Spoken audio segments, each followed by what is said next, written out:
Chapter 3. Friendly Meetings. Seasons came and went, and Lunadine Wendymuck grew into a wild and adventurous child with bright, curious eyes and pleasant features. She was full of energy and loved getting into all sorts of mischief alongside other children her age. Her childhood was nothing short of an adventure, filled with days spent wandering around the vast mansion, exploring every nook and cranny of her own personal castle. She would dash through the grand halls, laughter ringing through the air, her footsteps echoing on the polished floors. Up and down the staircase she raced, pretending each step was a dangerous ledge she needed to conquer. Her imagination turned everyday objects into magical artifacts, and she was always ready to fight imaginary dragons guarding treasure chests hidden behind ancient curtains or beneath creaky floorboards. Spring brought out a riot of colours. The meadow outside the mansion burst into life with vivid blooms that seemed to call her outside. She and other children would chase fluttering butterflies that darted above the meadows, hoping to catch a glimpse of their delicate wings. The scent of fresh flowers and warm earth filled the air, encouraging her to leap from one flower patch to another. As the days grew warmer, summer arrived in full force, inviting her outdoors for long, tireless afternoons.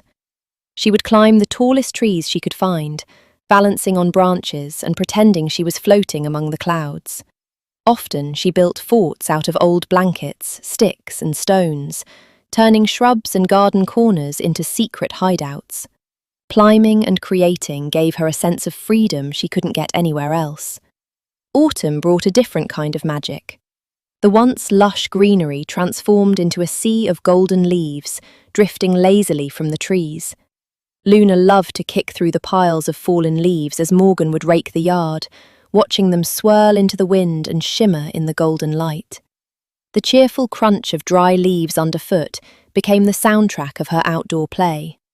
Her small frame would dart around as she tried to stay hidden when playing hide and seek, giggling each time she successfully outsmarted the others, winning every game with a playful smirk. Autumn also meant exploring the deeper woods, where the trees stood like silent watchmen over secret trails and hidden nooks. Every new season brought fresh new adventures that ignited her imagination. These helped shape her into a curious girl with an unbreakable spirit, eager to explore the world around her. When winter's chill came, it blanketed everything in white, sparkling with fresh snow. The landscape turned into a shimmering wonderland. Luna and her friends would grab their sledges and race down hills, their laughter ringing out as they tumbled and rolled through the cold, sculpting snowmen with crooked carrot noses and coal eyes, giving each one a personality of its own. Snowball fights broke out with wild abandon, producing a shower of icy projectiles that left everyone breathless with laughter. The cold never stopped her from exploring. She loved feeling the crunch of snow under her boots and the crisp, icy air filling her lungs.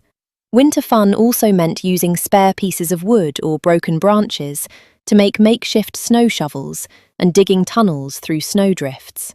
These winter days taught her to embrace every aspect of nature and find joy in the simplest of things. Throughout her childhood, Lunadine's connection with nature stayed strong.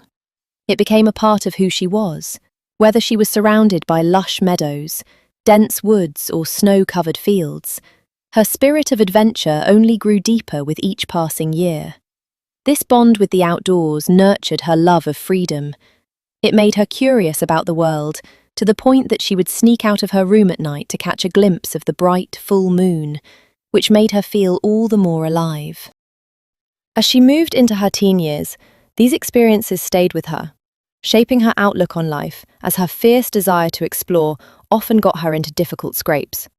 Whether it was getting caught sneaking into the forbidden parts of the forest or accidentally starting a mud fight with some of the locals coming to the mansion. Her playful, unrestrained nature sometimes led her into tricky spots, but these moments only made her more resilient and determined to keep discovering the world around her. As for Selena, during the weekends, she would work as a maid and caretaker for the Children's Day Centre, going under the name Vivi after one of the maids mistook her for Vivian Carthon, a previous caretaker who bore remarkably similar features to Selina, but hadn't worked at the mansion for nearly 20 years. This confusion of identity, while amusing at first, allowed Selina to effortlessly slip into the role of Aunt Vivi, a name the children would quickly address, evoking warmth and familiarity in their daily lives. The children loved their Aunt Vivi.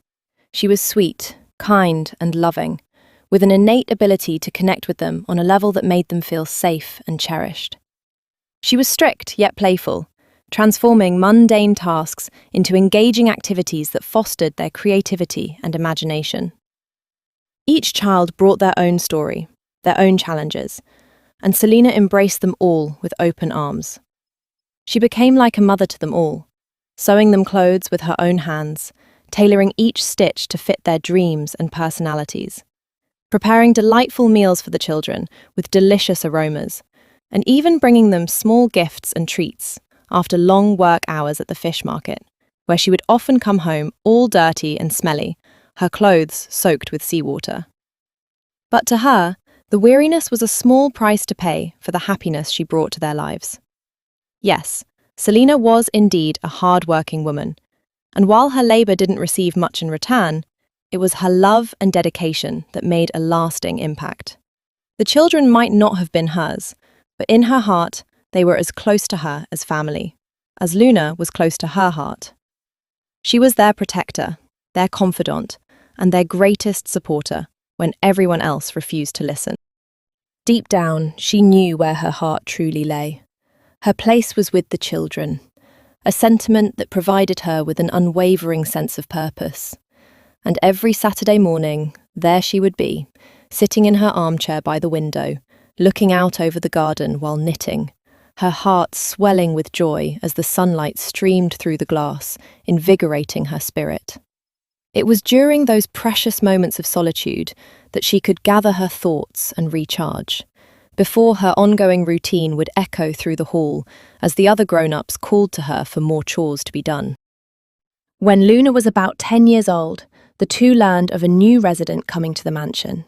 Being a friendly person, Luna couldn't wait as her excitement bubbled within her like a fizzy drink ready to spill over. She loved meeting new people, and so as the days went by, Luna kept glancing out the large window, watching for any sign of activity outside.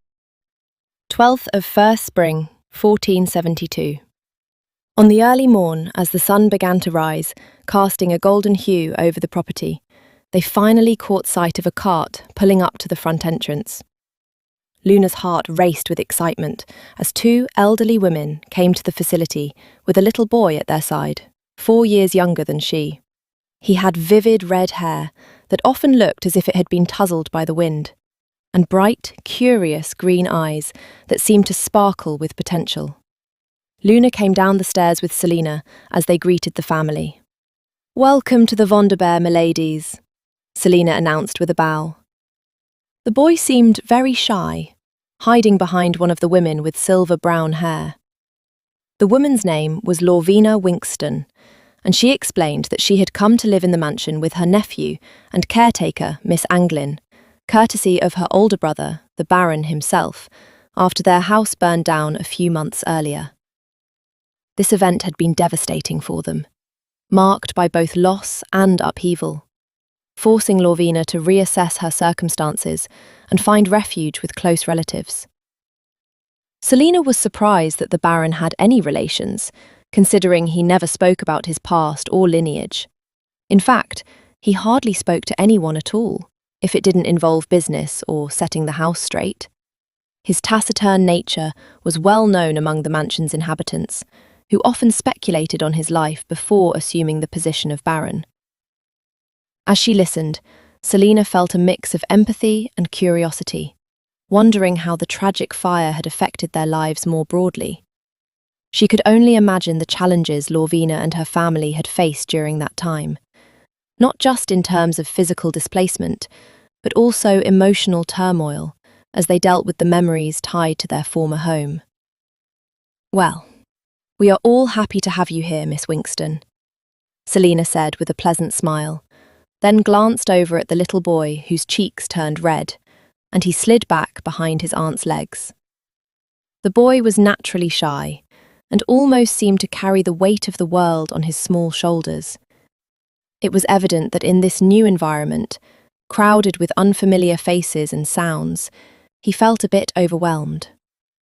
Children often feel this way in new social settings, where they must navigate the complexities of interaction and connection. Some are more outgoing and eager to make new friends, while others, like him, take a little longer to warm up to the situation. Luna tilted her head from behind Selina. "Hi," she said with a playful pitch, approaching the boy with a bright, friendly smile and narrowing the gap that felt so vast in perspective for someone so small. "My name is Luna, but you can call me Luna. Everyone else here does, but only if they want to. Say, that's a funny shirt. Do you like to play games? How shiny are those shoes? What is your name?" Her charming demeanour radiated both warmth and playfulness, a quality crucial in easing the nerves of someone who appeared so timid. "Ronald," said the boy shyly, his voice almost a whisper, cowering behind his aunt's legs like a frightened animal when approached by danger. Luna smiled, recognising his unease and wanting to establish trust. Reaching into her pocket, Luna pulled out small pebbles she had found in the garden just days before that had been bleached, resembling tiny crystals. These pebbles, glimmering in the light, served as a delightful distraction and a bridge between them. "Here, you can have one if you like.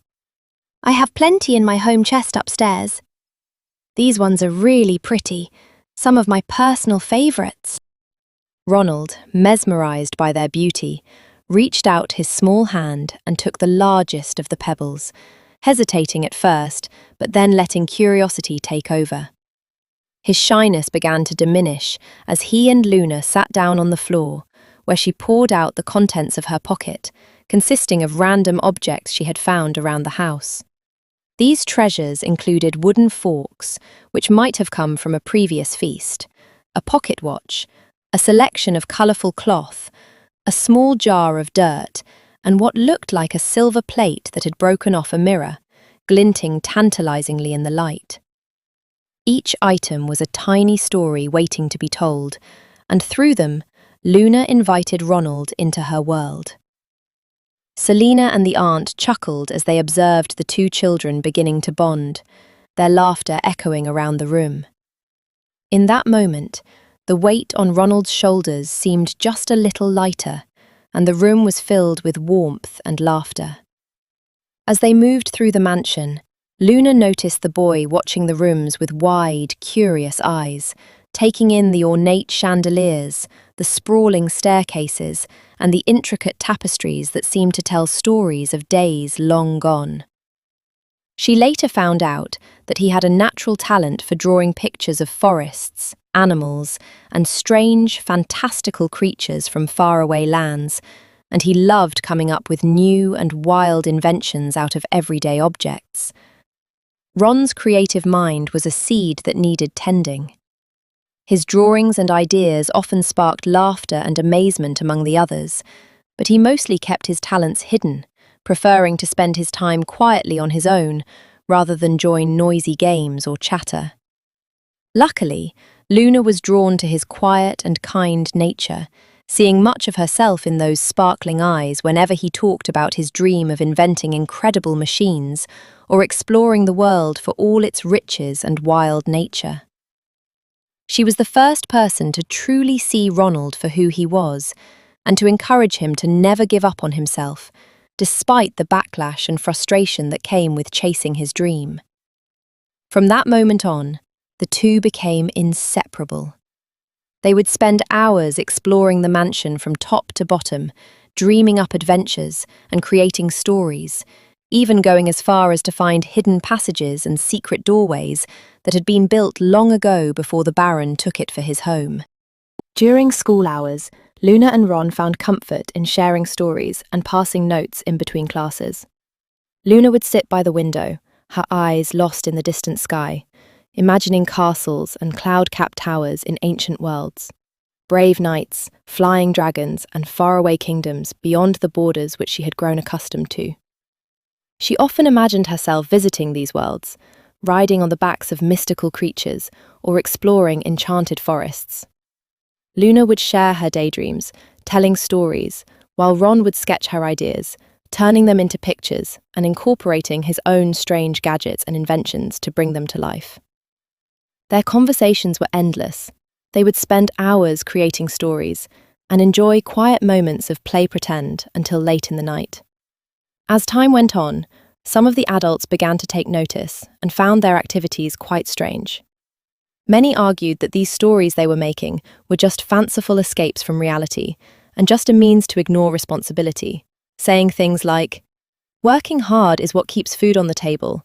Fun and games are an unnecessary source of action when proper care is relevant for the common man and his survival." And believing in dragons and wizards was pointless when life demanded practical solutions and strict rules to function within just society. Selena, however, strongly disagreed. She didn't mind that the children were playful and enjoyed having fun. She wanted them to remember the good times before the Great Depression, before the scourge of war left a void in their lives, when tax money was overwhelmed and resources were few. Despite all this, Luna paid no heed to their opinions. To her, there was something truly sacred in the world she shared with Ron. Their stories made them feel brave and free, as if anything was possible. No matter what anyone said, their imagination was a place where they could escape worry and find joy in a world that had fallen grim by the fire and neglect. And soon, their small circle was about to grow even larger, welcoming someone new into the family. On the 16th of Grey Rain, 1476, at the age of 14, Luna and 8-year-old Ronald came across a little baby squirrel that had been chased by a big dog while running through the garden. The little creature looked quite odd. Its fur was a soft, shiny brown, but it also had a long, bushy tail with markings that made it seem more like a tiny, fluffy skunk or a small cat. The squirrel's face was curious, but also seemed worried, and its big, bright eyes watched them cautiously. Without Luna noticing, the dog's owner had pulled the dog away, but the squirrel was too scared to escape. Luna quickly stepped forward and gently scooped it up. If she hadn't arrived when she did, the little squirrel might have been attacked or even eaten by the dog. She knew she couldn't leave it there, so she decided to take the tiny creature home, her heart pounding with concern as she rushed to her room, as small pets weren't exactly allowed within the walls of the master. She carefully prepared a small box filled with soft cloths and nuts, and gently placed the squirrel inside. Over the following weeks, Luna dedicated herself to nursing the injured animal back to health, as it had sustained minor injuries during its chase. She fed it tiny bits of fruit and nuts, kept it warm in the cold nights, and made sure it always had clean water. She watched as its strength grew day by day. Its once fragile appearance became sturdier, and it began exploring her room with keen interest and increasing confidence. The squirrel became livelier, and Luna could see a spark of personality in its bright eyes. Along the way, she found herself smiling at the small creature's playful antics, like how it would perch on her shoulder when she read, or sit close to her, curious about everything during daily activities. In the months that followed, Luna's fondness for the squirrel deepened. It seemed to recognize her voice and would often run to her whenever she entered the room, or wait on her bed whenever she left to do her chores. It was clear they had formed a special bond, and so Luna named it Henwin, a fitting name, she thought, seeing how the squirrel was a male. From that moment on, Henwin became her loyal companion. No matter where she went, out to the garden, to her friend's room, or just around the house altogether, Henwin would follow closely by, perched on her shoulder or hiding under her hood cap during cleaning hours. Their bond grew stronger with each passing day, and Luna felt an overwhelming sense of warmth and joy that she hadn't expected to find in a tiny squirrel. Every afternoon, after school hours, Luna would rush to the garden, where the golden rays of sunlight bathed the flowers in a warm glow. Henwin loved this time just as much as she did. As Luna was picking daisies and marigolds, Henwin would leap from flower to flower, pausing occasionally to nibble on a stray petal or taste the sweetness of berries that grew upon the bushes. Henwin had a playful spirit, full of mischief and curiosity, much like Luna. The way he would twirl around, often chasing after his own tail, added a layer of laughter and excitement to their garden adventures. As days went by, so did their activities. In the summer of her 15th year, Luna and some of the girls her age would head down to the greenhouse to plant vegetables. Luna carefully tended to each sprout, and Henwin seemed fascinated by the process. He would watch, wide-eyed, as Luna watered the plants, his fluffy tail twitching in excitement as green began to peek through the soil, all while staying under her cap until evening.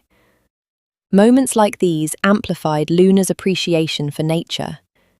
Henwin had become her little helper, often trying to dig the dirt with his little hands or watch the butterflies flit about the garden. 17th of 1st Spring, 1478. The day started as usual. As the first hint of light touched the horizon, the familiar, piercing call of the rooster cut through the quiet fields. Soon after, breakfast was served. The meal was a simple affair, eaten under the dim, grey light of the early hours, before all the adults would pack their midday meal, gather at the Great Hall to say farewell to their families and relatives, and then head out into the chill air. For the younger members of the community, those between the ages of 12 and 17, would be assigned various tasks to uphold the household. The boys, strong and eager, would join Morgan and the other experienced hunters into the wild, seeking game to sustain the community. They would learn the skills of tracking early in life, the patience of stakeouts, and how to build traps. Meanwhile, the girls were assigned a different duty, descending into the cool, quiet depths of the basement to the much-dedicated tailor's room. There, the girls would spend the next 7 hours mending, sewing, and creating, their nimble fingers busy with fabrics and fur, making hats and mittens to be either sold or saved for the next winter. For every job, each child would earn about 14 buckles and 1 septrum every 12 hours, or 5 copper pieces and 1 silver piece, which would then go to their charity savings, dedicated to supporting the hungry and those less fortunate, a tangible way for the children to contribute to a greater good rather than personal use. Today was Wednesday, a day of mandatory participation. The schedule was clear. Everyone was expected to contribute, sewing 15 pairs of mittens and 3 complete sweaters each.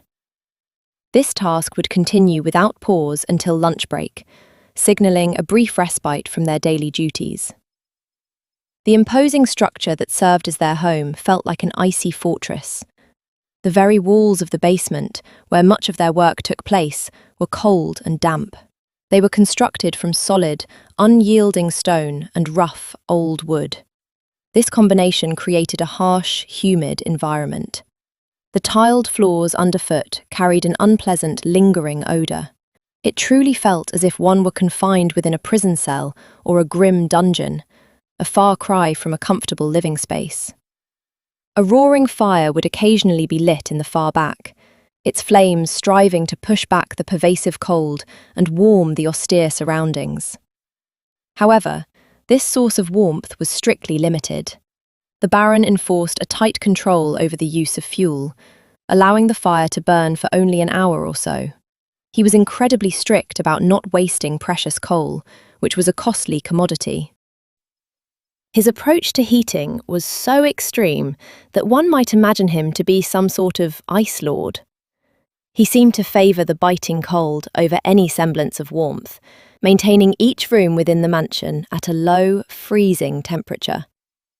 It certainly wasn't the kind of fantastical castle one might dream of. Despite its hardships, it was home nonetheless.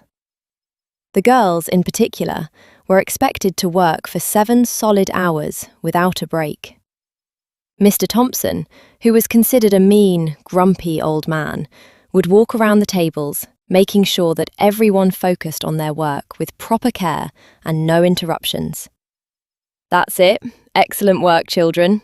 Keep it up," said Mr. Thompson, as he sauntered around the room. "Only 3 more months and we'll be well prepared before the next winter. Remember, 1 coin a day keeps hunger away." The expectation that the girls would remain seated and engaged in their tasks without respite often created a palpable atmosphere of tension in the room. Each of them was aware that Mr. Thompson had his eyes on them, measuring their output not only in quantity but also in quality.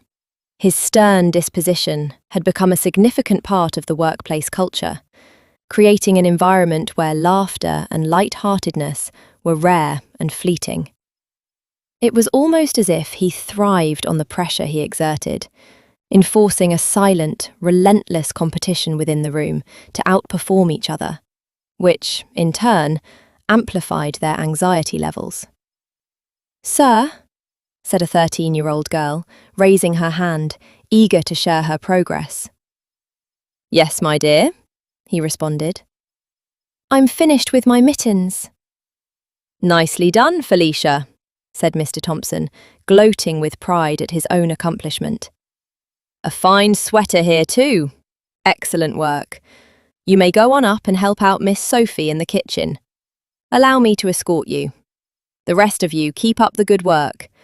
I expect proper behaviour until my return. Understood?"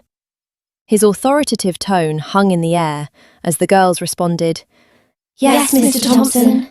The girls replied in unison. "Very good. Now come along, dear."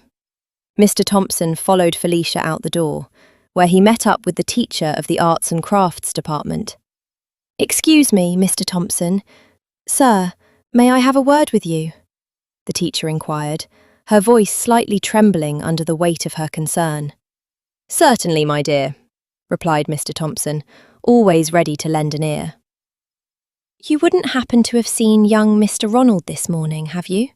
she asked, her brow furrowing in worry. "I'm afraid not. Have you checked the laundry room?"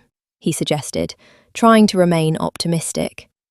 "Well, it's just that he didn't come into class this morning, so I assumed he had come here for reasons we're all quite aware of." Those words hung heavy in the air, and all of a sudden, it was like a storm passed over the eyes of Mr. Thompson, and his voice deepened to a grave tone that sent shivers down her spine. "Sir, is something the matter?"